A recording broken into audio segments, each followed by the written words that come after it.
تینوں بیٹیوں نے اپنے فالج زدہ باپ کو جائیداد کے کاغذات پر انگوٹھا لگوانے کے بعد سردیوں کی رات میں ایک سنسان مزار پر چھوڑ دیا۔ سردی سے کامتے اس بوڑھے کو مزار کے ایک ملنگ نے اپنی چادر دی اور روٹی کھلائی۔ جب بوڑھا مرا تو بیٹیاں صرف دکھاوے کے لیے روتی ہوئی آئیں۔ ملنگ نے انہیں ایک بند لفافہ دیا اور کہا کہ یہ تمہارے باپ کی آخری امانت ہے۔ لفافہ کھولتے ہی بیٹیوں کے پیروں تلے سے زمین نکل گئی، کیونکہ اس میں لکھا تھا کہ رحمت علی اس شہر کا ایک ایسا متمول اور سرکردہ شخص تھا جس کی ساری زندگی دولت جمع کرنے اور اپنی تینوں بیٹیوں زویا، مدیحہ اور سمینہ کی ہر جائز اور ناجائز خواہش پوری کرنے میں گزر گئی تھی۔ اس نے اپنے خون پسینے اور دن رات کی مشقت سے شہر کے سب سے مہنگے اور پرشکوہ علاقے میں ایک ایسا عالی شان اور وسیع و عریض مکان تعمیر کروایا تھا جس کی بلند و بالا دیواریں قیمتی پتھروں سے تراشی گئی تھیں اور جس کے خوبصورت دروازے اس کی بے پناہ دولت کا منہ بولتا ثبوت تھے۔ رحمت علی نے اپنی بیوی کے انتقال کے بعد اپنی بیٹیوں کو ماں اور باپ دونوں کا پیار دیا تھا۔ اس نے کبھی ان کے قدموں میں ایک کانٹا بھی نہیں چبھنے دیا اور ان کی ہر مانگ کو ان کے لبوں سے ادا ہونے سے پہلے ہی ادا کر دیا۔ لیکن دولت کی فراوانی اور بیجا لاڈ پیار نے ان تینوں بیٹیوں کے دلوں میں محبت اور احساس کی بجائے ہوس اور لالچ کے ایسے بیج بو دیے تھے جن کی جڑیں وقت کے ساتھ ساتھ انتہائی گہری اور زہریلی ہو چکی تھیں۔ زویا جو کہ سب سے بڑی تھی وہ انتہائی شاطر اور خود غرض تھی۔ مدیحہ کا دل پتھر کی طرح سخت تھا، اور سب سے چھوٹی سمینہ جس سے رحمت علی سب سے زیادہ محبت کرتا تھا، وہ بھی اپنی دونوں بڑی بہنوں کے نقش قدم پر چلتی ہوئی انتہائی بے حس ہو چکی تھی۔ وقت کا پہیہ اپنی مخصوص اور بے رحم رفتار سے گھومتا رہا، اور پھر رحمت علی پر بڑھاپے اور بیماریوں نے انتہائی خاموشی سے اپنے وار کرنے شروع کر دیے۔ ایک انتہائی کالی اور طوفانی رات جب رحمت علی اپنے کمرے میں سو رہا تھا تو اچانک اسے فالج کے ایسا شدید اور جان لیوا دورہ پڑا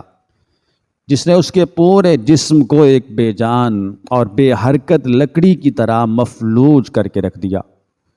اس کا دایاں حصہ مکمل طور پر ناکارہ ہو گیا۔ اس کی زبان جو کبھی احکامات جاری کرتی تھی وہ الفاظ ادا کرنے سے قاصر ہو گئی، اور وہ صرف اپنی بے بس اور خوف زدہ آنکھوں سے اپنی بیٹیوں کی طرف دیکھ سکتا تھا۔ فالج کے اس خوفناک حملے کے بعد رحمت علی کی زندگی ایک چلتی پھرتی لاش اور ایک انتہائی اذیت ناک قید میں تبدیل ہو گئی۔ شروع کے چند دن تو بیٹیوں نے دنیا اور رشتہ داروں کی نظروں سے بچنے اور دکھاوے کے لیے اس کی تھوڑی بہت خدمت کی اور کچھ ڈاکٹروں کو بلایا، لیکن جیسے ہی انہیں یقین ہو گیا کہ اب ان کا باپ کبھی اپنے پیروں پر کھڑا نہیں ہو سکے گا اور یہ مکان اور یہ بے پناہ دولت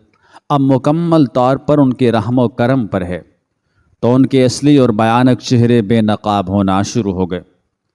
اس وسیع و عریض اور پرتعیش مکان میں رحمت علی کو ایک انتہائی چھوٹے، تاریک اور پچھلے حصے کے کمرے میں منتقل کر دیا گیا،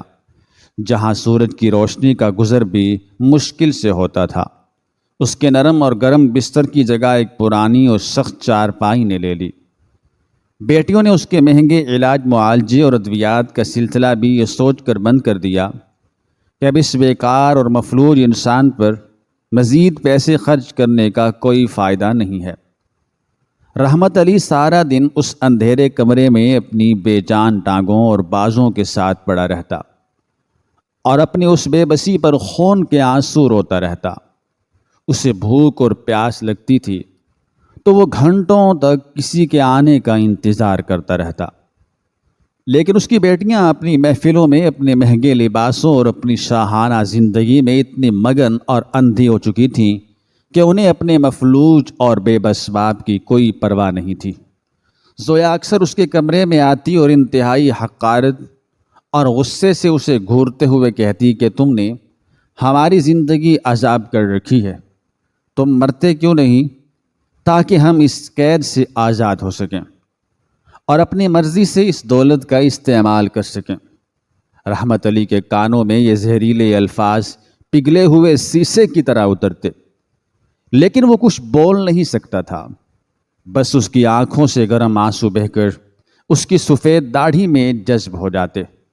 مدیحہ اور سمینہ بھی اس کے ساتھ انتہائی برا اور ظالمانہ سلوک کرتی۔ وہ اسے باسی اور سوکھا کھانا دیتی،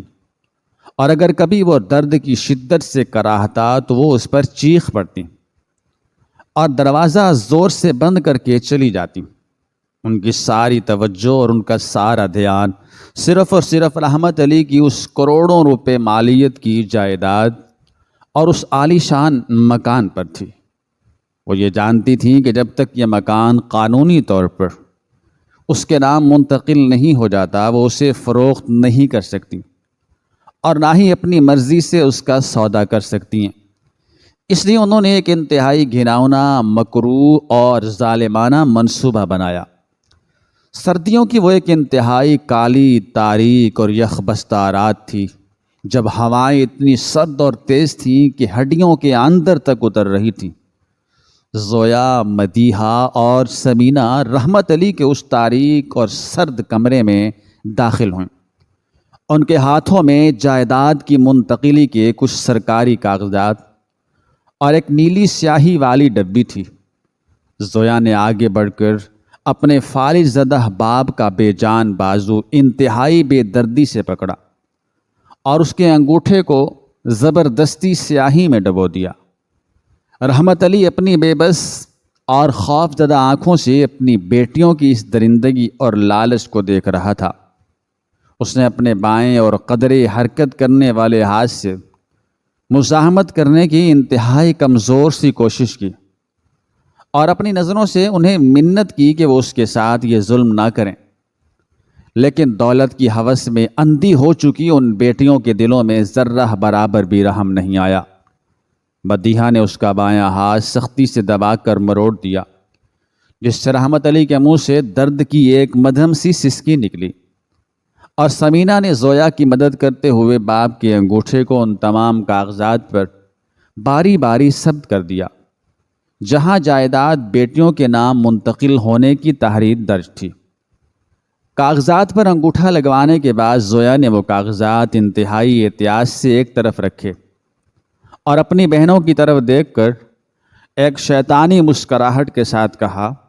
کہ اب ہمارا کام مکمل ہو گیا ہے اور اب اس مفلوج اور بدبودار لاش کی ہمیں اس گھر میں کوئی ضرورت نہیں ہے۔ انہوں نے اسی رات رحمت علی کو اس گھر سے ہمیشہ کے لیے نکالنے کا انتہائی سفاکانہ فیصلہ کیا۔ وہ تینوں اس بے بس باپ کو گھسیٹتے ہوئے کمرے سے باہر لائیں اور ایک پرانے کمبل میں لپیٹ کر اسے اپنی گاڑی میں ڈال دیا۔ رحمت علی کو سمجھ نہیں آ رہا تھا کہ اس کی بیٹیاں، جنہیں اس نے اپنی جان سے زیادہ چاہا تھا، وہ اسے اس شدید سردی اور طوفان میں کہاں لے کر جا رہی ہیں۔ گاڑی شہر کی سنسان اور ویران سڑکوں کو چیرتی ہوئی شہر سے کافی دور ایک انتہائی قدیم، ویران اور سنسان مزار کے قریب جا کر رکی۔ یہ بابا شاہ کا مزار تھا، جہاں دن کے وقت تو کچھ لوگ آتے تھے، لیکن رات کے اس پہر اور اس قدر شدید سردی میں وہاں پرندے تک کا نام اور نشان نہیں تھا۔ زویا اور مدیحہ نے رحمت علی کو گاڑی سے باہر نکالا اور مزار کی ایک انتہائی ٹھنڈی اور پتھریلی سیڑھی پر ایک بے جان گٹھی کی طرح پھینک دیا۔ سمینہ نے بھی پیچھے مڑ کر اپنے باپ کی طرف نہیں دیکھا۔ وہ تینوں بغیر کوئی ہمدردی دکھائے، بغیر کوئی ترس کھائے اور بغیر کسی ندامت کے اپنی گاڑی میں بیٹھ کر وہاں سے فرار ہو گئیں اور اپنے اس باپ کو، جو کبھی ان کا سب سے بڑا سائبان تھا، موت کی وادی میں تنہا اور بے یار و مددگار چھوڑ گئیں۔ رحمت علی اس یکبستہ اور طوفانی رات میں مزار کی اس ٹھنڈی سیڑھی پر پڑا سردی سے بری طرح کانپ رہا تھا۔ اس کا جسم، جو پہلے ہی فالج کی وجہ سے بے جان تھا، اب سردی کی شدت سے برف کی طرح جمنے لگا تھا۔ اس کے ہونٹ نیلے پڑ چکے تھے اور اس کی آنکھوں سے آنسو مسلسل بہہ کر سردی کی وجہ سے اس کے گالوں پر جم رہے تھے۔ اسے اپنی بیٹیوں کا وہ ظلم یاد آ رہا تھا اور وہ اپنی اس بے بسی پر کڑ رہا تھا۔ اسے محسوس ہو رہا تھا کہ اس کی زندگی کا سفر اب چند گھنٹوں یا شاید چند لمحوں کا مہمان ہے۔ اسی دوران مزار کے احاطے میں رہنے والا ایک درویش صفت اور خدا ترس ملنگ سائیں فضل جو رات کے اس پہر ذکر و اذکار میں مشغول تھا، اسے کسی کی مدھم سی کراہنے اور کانپنے کی آواز سنائی دی۔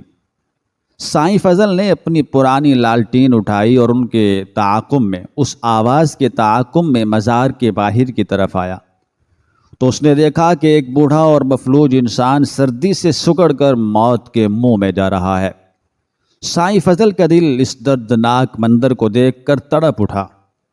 اس نے فوراً آگے بڑھ کر رحمت علی کا سر اپنی گود میں رکھا اور اپنے کندھوں پر موجود ایک انتہائی موٹی، گرم اور پرانی چادر اتار کر اس کامتے ہوئے بوڑھے کے جسم پر اوڑھا دی۔ سائیں فضل نے اپنے حجرے سے کچھ گرم پانی اور ایک سوکھی روٹی کا ٹکڑا نکال کر اسے پانی میں گرم کیا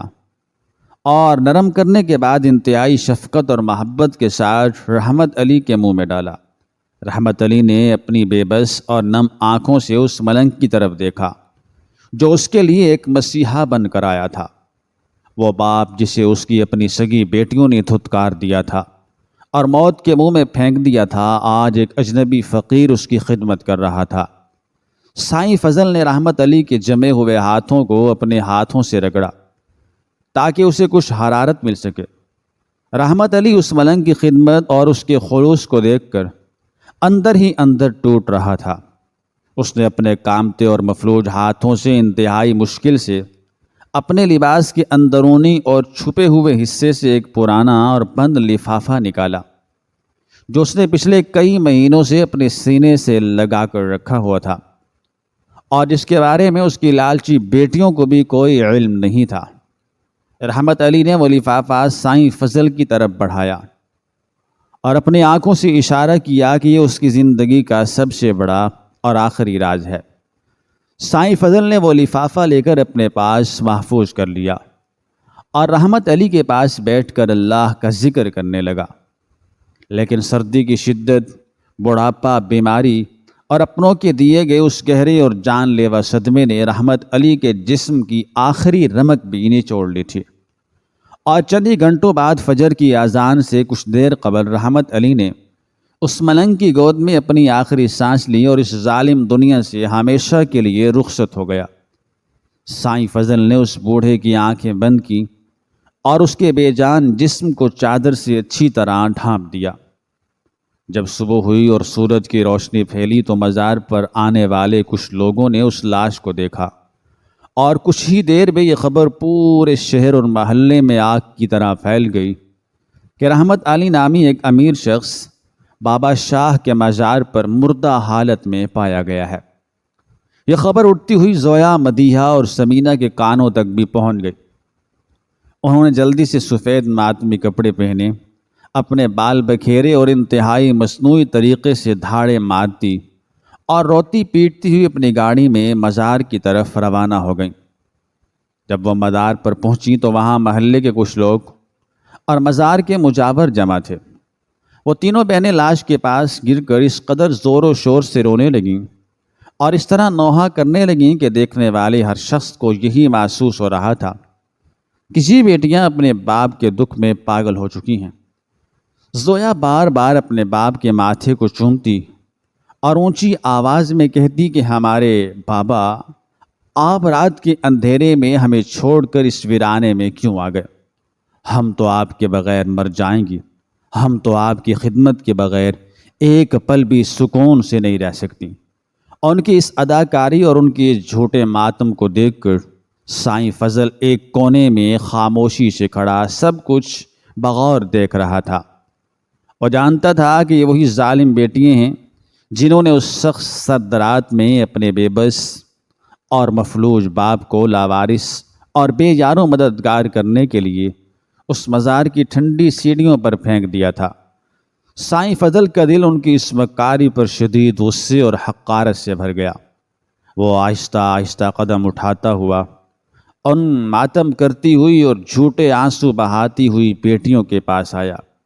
اور ایک انتہائی سرد اور پروقار لہجے میں انہیں خاموش ہونے کا اشارہ کیا۔ سائیں فضل نے اپنے پھٹے ہوئے اور پرانے چوغے کی جیب میں ہاتھ ڈالا اور وہ پرانا میلا اور بند لفافہ نکال کر زویا کی طرف بڑھا دیا، جو رحمت علی نے مرنے سے چند گھنٹے قبل اپنی آخری سانسوں کے دوران اس ملنگ کے حوالے کیا تھا۔ سائیں فضل نے ان تینوں بیٹیوں کی آنکھوں میں آنکھیں ڈال کر انتہائی بھاری آواز میں کہا کہ یہ بند لفافہ تمہارے باپ کی آخری امانت ہے جو اس نے مرنے سے پہلے میرے حوالے کی تھی، اور مجھے لگا تھا کہ شاید اس میں اس کے کوئی آخری الفاظ، نصیحت یا کوئی ایسا پیغام ہوگا جو وہ تم تک پہنچانا چاہتا تھا، اس لیے یہ امانت تمہارے حوالے۔ یہ لفافہ دیکھتے ہی ان تینوں بیٹیوں کے رونے اور ماتم کرنے کا سلسلہ اچانک اور ایک ہی لمحے میں رک گیا۔ ان کی آنکھوں میں آنسوں کی جگہ ایک شدید لالچ، ایک بے پناہ تجسس اور ایک عجیب سی چمک ابھر آئی۔ انہوں نے سوچا کہ ضرور اس لفافے میں ان کے باپ نے اپنی کسی اور چھپی ہوئی دولت، کسی خفیہ اکاؤنٹ، کسی دفن شدہ خزانے یا کسی اور بڑی جائیداد کی معلومات اور کاغذات چھپا کر رکھے ہوں گے۔ زویا نے وہ لفافہ سائیں فضل کے ہاتھ سے انتہائی بے تابی اور تیزی سے چھین لیا اور اپنے جھوٹے آنسو صاف کرتے ہوئے اسے کھولنے لگی۔ مدیحہ اور سمینہ بھی انتہائی بے صبری سے زویا کے کندھوں کے اوپر سے اس لفافے کے اندر جھانکنے لگیں۔ ان کے دل کی دھڑکنیں تیز ہو چکی تھیں اور انہیں لگ رہا تھا کہ ان کی دولت اور ان کی خوشیوں میں اب مزید کئی گنا اضافہ ہونے والا ہے۔ زویا نے کامتے ہوئے اور لالچی ہاتھوں سے اس پرانے لفافے کی مہر کو توڑا اور اس کے اندر موجود ایک موٹے اور تہہ کیے ہوئے کاغذ کو باہر نکالا۔ جیسے ہی زویا نے اس کاغذ کی تہہ کھولی اور اس پر لکھی ہوئی تحریر پر نظر ڈالی تو اس کی آنکھیں حیرت اور خوف سے کھلی کی کھلی رہ گئیں۔ اس کا چہرہ جو چند لمحے پہلے دولت کی امید سے چمک رہا تھا، وہ اچانک موت کی طرح زرد اور پیلا پڑ گیا۔ اس کی ٹانگوں سے جان نکل گئی اور اس کے ہاتھ بری طرح کانپنے لگے۔ مدیحہ اور سمینہ نے جب اس کاغذ کو پڑھا تو ان کے بھی ہوش اڑ گئے اور ان کے پیروں تلے سے زمین مکمل طور پر کھسک گئی۔ وہ کاغذ نہ تو کسی چھپی ہوئی دولت کا پتہ تھا، نہ کسی خزانے کا نقشہ تھا، اور نہ ہی کوئی آخری وصیت تھی، بلکہ وہ حکومت کے سب سے بڑے اور اعلیٰ محکمے کی طرف سے جاری کیا گیا ایک انتہائی سخت اور حتمی سرکاری نوٹس تھا، جس میں انتہائی واضح اور دو ٹوک الفاظ میں درج تھا کہ رحمت علی نے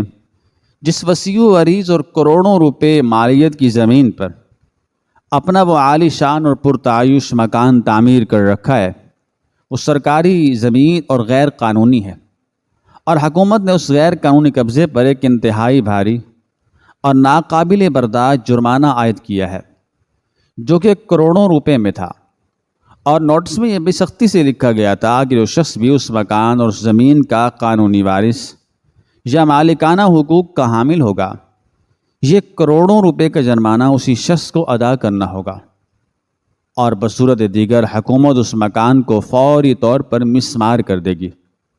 اور اس کے مالک کو سیدھا قید خانے کی سلاخوں کے پیچھے ڈال دیا جائے گا اور تمام جائیداد ضبط کر لی جائے گی۔ بیٹیاں اس خوفناک اور روح فرسا سچائی کو پڑھ کر سکتے میں آ گئیں۔ وہ جس عالی شان مکان اور جس جائیداد کے کاغذات پر کل رات اپنے مفلوج اور لاچار باپ کا انگوٹھا لگوا کر خود کو اس کا قانونی مالک بنا چکی تھیں، اور جس کی خاطر انہوں نے اپنے ہی باپ کو سردی میں سسک سسک کر مرنے کے لیے مزار پر چھوڑ دیا تھا، وہ جائیداد دراصل ایک سراب، ایک تباہی اور ایک ایسا جان لیوا پھندا تھا جسے انہوں نے اپنے ہی ہاتھوں سے اپنے گلے میں ڈال لیا تھا۔ ان بیٹیوں نے اپنے نام دولت نہیں بلکہ کروڑوں روپے کا ایسا سرکاری جرمانہ اور قید خانے کی ایسی سزا منتقل کر لی تھی جس سے بچنے کا اب تک کوئی راستہ باقی نہیں تھا۔ انہیں اب اس شدت سے احساس ہو رہا تھا کہ ان کے باپ نے جو لفافہ اپنی آخری سانس تک سینے سے لگا رکھا تھا، وہ اس کا انتقام تھا جو اس نے مرتے وقت ان کے اس ظالمانہ اور سفاکانہ سلوک کے بدلے میں ان کے حوالے کیا تھا۔ وہ جائیداد جس کے غرور میں وہ اندھی ہو چکی تھی، وہ ایک ہی دن میں مٹی کا ڈھیر بننے والی تھی، اور ان کی بقیہ زندگی اب قید خانے کی تاریک اور سرد کوٹھڑیوں میں گزرنے والی تھی۔ قدرت کا انتہائی عبرتناک اور خوفناک انصاف ان کے سامنے کھڑا ان کی اس ہوس اور ان کے اس لالچ کا منہ چڑا رہا تھا جس نے انہیں انسان سے درندہ بنا دیا تھا،